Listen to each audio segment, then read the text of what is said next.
All right, joining me now is Ray Borg, who will be fighting for the UAE Warriors bantamweight title on October 29th. Ray, how are you? I'm doing great, man. Thanks for having me on. I appreciate it. Yeah, my pleasure, man. And I'm really looking forward to seeing you compete for this championship. You look great in your debut fight for the promotion, beating a really tough guy in Jesse Arnett via UD. When did you first find out that you were getting this title shot? I kind of knew right away, honestly. That was kind of something that was like a part of the fight was that the winner between me and Jesse Arnett would go on to fight Vinicius. So, leading into it, we knew, or, I knew that one of us was going to get the title shot. Obviously, I knew it was going to be me, but going into it, that's what we knew. And then I think I want to say like maybe around 10 weeks ago is when I got the word that the fight's gonna go through and that's what's gonna happen is the title fight. Very good, man. And I know that's exactly what you want, to have some gold around your waist. Let's talk about that fight with Arnett first. For people that don't know this guy, I mean, I've known about him for a while. He's really tough, man. And you went in there, a UD win, very impressive over him. What was the game plan going into that fight? How pleased are you with your overall performance? Um, the game plan with that one was honestly the game plan with a lot of fights. We have so much confidence in my skill set all across the board, whether that's grappling, wrestling. People are starting to see it more the last two fights. My hands have improved tremendously, and I can box, I can kickbox. So it was kind of like a go with the flow kind of fight. Just go in there, fill it out. If he's got the better stand up, take it to the ground, do what I do best. If I'm beating him on the feet, then I continue beating him on the feet. Jesse was a really tough guy, and I'm happy with that performance based off of the circumstances. With that being said, going into that fight, everything was perfect. Crystal clear, and then me and my coach Nick Urso decided that we'd go out there like that Tuesday before the fight. And man, was that a mistake. That 10-hour time difference just kicked the shit out of the both of us. We were sleeping so weird. Like the sleep schedule was just so insane. And we could just never get on the right schedule to sleep. And no joke, I slept about a full 2 hours, 48 hours prior to that fight. So considering how tired I really was, I was very happy with the performance that I had put on, So like we had waited. I didn't sleep the night before weigh-ins. I never really sleep the night before weigh-ins, but I didn't sleep a lick before weigh-ins, and then woke up, got to the weigh-ins, ate a little bit, and then went to my room, fell asleep. 2 hours went by, woke up, ate, fell asleep. Same thing all the way up until they had an event the night before, the Arabia event, and the UAE Warriors Arabia. They had an event before then, and me and Nick were like, well, let's get out of the room. Let's go, explore, and let's just get out of here. Maybe it'll help us out. So we go there, we watch the event, and from that moment until my fight, I slept 2 hours. I tried and I tried and I tried. I couldn't sleep. It was miserable. So I was falling asleep in the back, man. I'll be honest with you. From the minute we got to the arena to the fight, I was like dozing off in the back. So, with all things considered, I'm pretty happy with how it went down. Man, I can't even imagine how difficult that must have been. I know how hard it is for me to just function doing my day-to-day chores and things that I have to do on minimal sleep. To go in there and fight on that little sleep, that must have been, was that one of the harder fights that you've ever had to go in there and do in your whole career? Yeah, based off of that, that was like mentally it was tough to get through is what it was. Physically physically I got tired. Like I was just sleepy. Like halfway into the second round, I was like, damn, I'm tired, man. Like I am tired. I'm gonna have to pull this one out of my ass and get this win. But it was pretty tough mentally getting in there and fighting with that little sleep. Did you just crash afterwards? You must have just crashed, went to the room and passed out. Nah, I was on a pretty big adrenaline drive, and then honestly, me and Nick had just wanted to get back so badly that we just stayed up, packed our stuff, had a couple beers after the fight, and then honestly stayed up until like because we flew out of Dubai. So Dubai was like an hour away from where we were. So we had to leave at like 7 a.m. to the airport, or I think maybe even earlier. So we both just said, screw it, let's just stay awake and ride this out and sleep on the plane. And me and him both slept the entire 13-hour flight back to the States. Man, and you're going back to Abu Dhabi for this one. So what's the game plan now? I'm definitely gonna head out there a little bit earlier. Head out there and get adjusted to the time a little bit better, as best as I could. Make some adjustments on like when I get there, and the flight that I take. I feel like that was like a big one, was how late it was when we got there. We were kind of both awake, and it was super late when we got there. So I'm gonna make sure I get on the right flights this time and adjust accordingly. As far as life since then, you go back in the States training with Nick Urso at Jackson Zacomo. How has life been? How has this camp been thus far? It's been great, man. The beauty about how this is going is I never stopped. I had this really ugly habit of, during the like last year and a half to 2 years of my UFC run. I had this terrible habit of, I would fight and take like a whole month and a half off from anything, and then start to trickle in the gym every now and then, but still not like anything high intense. And I would only train hard for a fight. And all that's said and done and in the past, and this fight was kind of the same. This fight was kind of like a reintroduction on how I used to be and what got me to the UFC, which was training all the time, getting better all the time. I was beating, when I was in the UFC, I was beating these dudes and competing with them, only training when I had a fight. And I had to sit back and like think to myself, man, could you imagine what I could have done if I was training all the time? If I improved my skill set all the time. So that was a big thing why this camp has just been going so smoothly, is because I never really stopped, being in the gym pretty hard. Obviously I took some like, rest days here and there versus when I'm in camp, but nothing too long. And that was kind of the bread and butter with how smooth this camp is going. That's obviously really great to hear. And there's a lot made about when you were cut from the UFC, and a lot of articles were written, and you were very open about you're struggling with some things. How is everything just in your personal life and just mentally right now? It sounds like you're really dialed in, and life is good. Yeah, man, life is always good. I'll be honest with you, I kind of had some life stuff going on, and just kind of where I was mentally as far as the sport. I'll be honest with you, I think this is like the first interview I've done in like almost a year. I haven't really done any interviews just because my mind's been on one thing, and that's just getting back to a high level of fighting. I didn't care about interviews. I didn't bother to answer or reply to people who wanted to do interviews. So with that being said, this past like year, I've kind of had a lot of growing that I've done, mentally and as an adult. So it's really helped me out with moving forward with my career. Everything moving forward is just to get back to the top. And I feel great, man. I feel sharp. I had like a brief moment in time, like when I retired, that I just didn't know if I wanted to do this anymore, man. I've spent my entire life doing this. I've been training and fighting, and hell, I made, what was it? I think a few weeks ago, was like my 10-year anniversary from my first ever fight. That's crazy to me, considering I'm only 28 years old.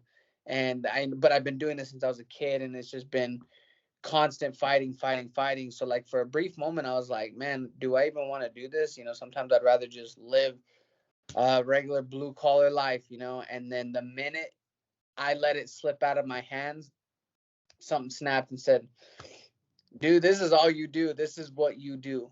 You fight and you win fights, and you're one of the best in the world. And I guess I fell in love with the sport of mixed martial arts during this year of growing. As I've really grown up, I've really realized that I love to do this. I love, every part of it, even the bad weight cuts that I have. I love every part of this sport. You did mention, Ray, that your goal is to get back to the top. To a lot of people that I speak with, mixed martial artists, the top is always the UFC. Is that where your head's at right now, or are you going to be happy if just wreck this division here and you're the king for UAE and maybe you fight at Bellator, or is the goal always going to be the UFC for you? The goal is going to be wherever I can compete against top level talent. If Bellator offers me something good, then that could be considered. But obviously I got some stuff to prove to my manager, some stuff to prove to my coaches. But my goal is the same as what it was when I first got into the sport when I was like 13 years old, and that's to be a champ at flyweight. So I can compete with these 35ers, no problem. I'm not a bad sized guy. I'm obviously a little bit on the underside of 35ers. Some of these 35ers are big. Some of these dudes like Jesse Arnett, for example. That dude was big. Like, I don't know how that guy makes 35 at all. Like, and then I seen him like in pictures because he's out at we keep up. He's a nice guy, and he's out at Sanford MMA right now, and he's like standing next to all these dudes who I know, and he just towers over them. And I'm like, man, this dude's big. So although I can compete with these dudes, I know my real spotlight is in the flyweight division, and that's something I know I can still do because I have everything on lock now. I have my weight cuts on dialed now. The formula wasn't that hard to get my weight cuts on track. It was just don't get fat when you're not training. It was as simple as that. Like, I went through a bunch of different nutritionists trying to find some sort of secret formula to help me make weight. It was always right in front of me. It was always just stop being a little fatty, So that's where my long-term goal is. What's your weight at right now? Like, what are you walking around at these days? I walk around like at 147, 149. I've been kind of keeping it higher just because, I don't want to be an undersized 35er at the moment. Honestly, any fight that I don't have any interest fighting at 25 outside the UFC unless it's going to get me to either the UFC or ONE FC or something like that. So right now I don't have a whole lot of interest in fighting at 25 outside the UFC. So, and with this guy that I'm fighting next, he's a pretty good size 35er. So I got to make sure that my body's willing to put up that kind of fight. What's your thoughts on the top of the UFC flyweight division right now? Obviously, Brandon Moreno is the champion. He dethroned Deivesons Figueiredo. You're a guy that fought for the belt in the past, so you know it pretty well. Like, how good do you think that top of the division is right now? I don't know, man. It's kind of, I guess it's hard for me to say because I'm not there. Like, it's hard for me. Like, I'm not that guy. I'm not the guy that sits on the sideline and just runs his mouth when he's not there or not participating. So it's growing. I will say it's growing. I don't think I don't think it's what it was when they released all the flyweights, to be honest with you, man. Like, when they did a big old flyweight crop, I think there was a lot more studs, and there's a lot of up and comers. I'll say that there's a lot of up and comers, like a lot of prospects, but not a whole lot of contenders. I personally think that belt's gonna bounce around a little bit. In my honest opinion, I think Cejudo. I mean, I don't know what the hell that guy's doing. Who knows? But Cejudo's probably the only one in that division that can have the belt and hold it and keep it.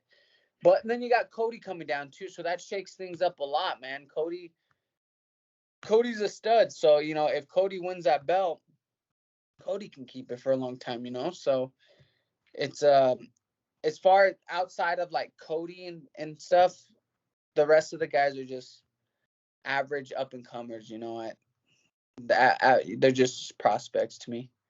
One thing's for certain, the flyweight division is here to stay. Dana White talking about getting rid of it back in the day. I'm sure that he has changed his tune tenfold because there are so many great fighters at 125. What one guy I did want to get your take on, were you surprised to see Demetrius lose his last fight? And do you think his best days are behind him? Man, it wasn't like a big shock to see Demetrius lose just because, I mean, I thought he was going to win. I thought he was gonna win, but I always have gut feelings when someone else is gonna win. Like it just happens. Like, oh, I have a gut feeling someone's gonna win, and I had a gut feeling that he would lose. I didn't want him to lose. I was rooting for him, and I thought he would win, but I just had that weird gut feeling that he may lose. And damn, sure enough, it happened. But it wasn't that I was surprised that he lost. Honestly, man, it's shown that ONE FC has some pretty damn tough dudes at those lower weights, man. Like really tough dudes. So I think it was the fashion that he lost at, you know, like just complete domination and then getting knocked out like that.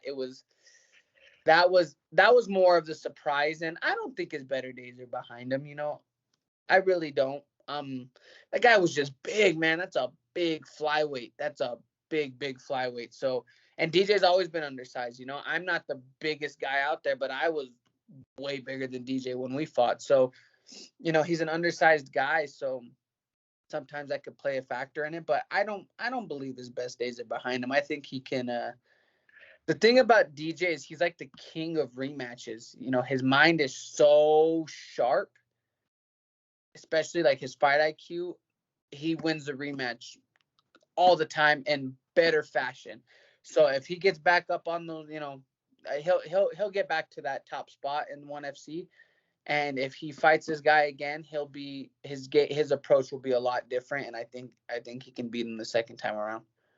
Yeah, I'd like to see that rematch. Tell me what makes Nick Urso such a great coach. Obviously, he was a great fighter in his day, and now he's totally focused on coaching you and the rest of the guys at Jackson's Acomo. Why is he such a great coach? And just tell me a little bit about, you know, what it's like having him in your corner. It's great because he was a fighter at one point, so he cares. And as weird as that is to say, like, you know, he does a lot of obviously like technical and coaching stuff, right? But the deep root of it is he cares genuinely for the people that he has on his crew. So he doesn't like if he knows that you have potential or if you're at a high level or anything like that, no matter who you are, he holds you accountable to make sure you can reach that next level. Like he's not one of those guys that's like, oh, hey, get in the gym. And once you get in the gym, don't get in the gym for a little while. He's kind of like, all right, well, whatever. Just, you know, he knows he sees certain things. And, you know, from there on, he's like, okay, I need to get you in the gym. You need to be, you know, he holds you accountable with your dieting, with training, with, you know, your mental aspect, you know, making sure you don't break and things like that. You know, as a coach, he's really good at seeing what you can be good at and enforcing that. Like he doesn't teach 6-foot fighters how to strike like a 5'6" fighter. You know, he watches and then he'll be like, okay, well, you know what? You got really lanky arms and things like that. You know, let's work on some striking dynamics for this aspect. You know, if you're short, you know, he's obviously a short guy too. So he's like, okay, well, this will work based off your style, your explosiveness, your speed and things like that. So, you know, he's really good about teaching you what you need to be good at based off like your style and your dynamic. And, you know, he just really cares for the people that are on his team. Yeah, no doubt. Seems like you guys really clicked too. Who have been your main training partners for this camp? You know, we have a lot of up and comers at the gym, like, you know, kid named Anthony, Jesse Morehouse. He's fighting for an amateur title this weekend. Landon Venata's obviously my main training partner for this, you know, most of the time, all the time. So, you know, just a lot of the guys we have in the gym. All right, man. And so right now we're like 3 weeks away from the big fight night. How long till you're actually flying out? Do you have your flight booked already? No, I don't have my flight itinerary yet, but I'm hoping that I fly out like a full 7 days beforehand. Tell me about this matchup. How do you like this for yourself? What is he best at, and where do you feel like you're going to be able to exploit him? He's a tough guy, man. Like, you know, a lot of guys are tough these days, you know, especially like at my level. I'm never really going to be fed anybody who's not tough, you know, especially when I'm trying to get back, you know, into a big promotion. So, you know, he's a tough guy.